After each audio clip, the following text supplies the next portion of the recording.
RTI activist કે જેઓ પોતે એસએમસીમાંથી માહિતી માગી અને પછીથી જે તે બિલ્ડર કે જે કોઈ બાંધકામ કરતા હોય એની પાસે જઈને પૈસાની માંગણી કરીને પૈસા ઉઘરાવે છે, એ અંતર્ગત અત્યાર સુધીમાં ટોટલ વધુ 5 ફરિયાદો દાખલ થઈ છે. એમ ટોટલ 22 ફરિયાદો દાખલ થઈ છે. એમાં જે વધુ ફરિયાદ દાખલ થઈ છે એમાંથી એક ફરિયાદ છે અનીસ હાકીમની, જે હબીબ સૈયદ વિરુદ્ધમાં છે.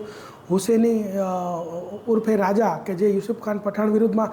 તે ઉપરાંત એક ફરિયાદી છે ભાવેશ કિશોર જરીવાલા કે જેણે સંગાડિયાવાડ ગોપીપુરા અઠવા રાધેકૃષ્ણ એપાર્ટમેન્ટનું બાંધકામ કરતા હતા. તો ત્યાં આનંદરાવ ખેર કરીને જે સલાબતપુરાનો છે, જે જઈ અને એવું કહે છે કે ભાઈ તમે તેજીમાં લાગો છો, તમે જે બાંધકામ કરો છો એ ગેરકાયદેસર છે અને અમે તેને પડાવી દઈશું.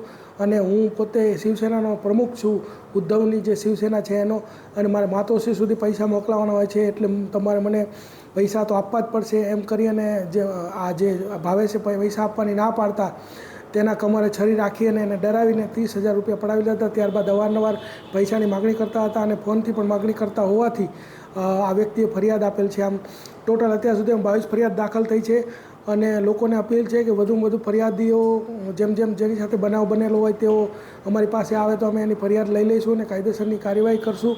અને કોઈ પણ વ્યક્તિનો ડર રાખ્યા વગર લોકો અમારા સુધી પહોંચે એ બધાને અપીલ છે.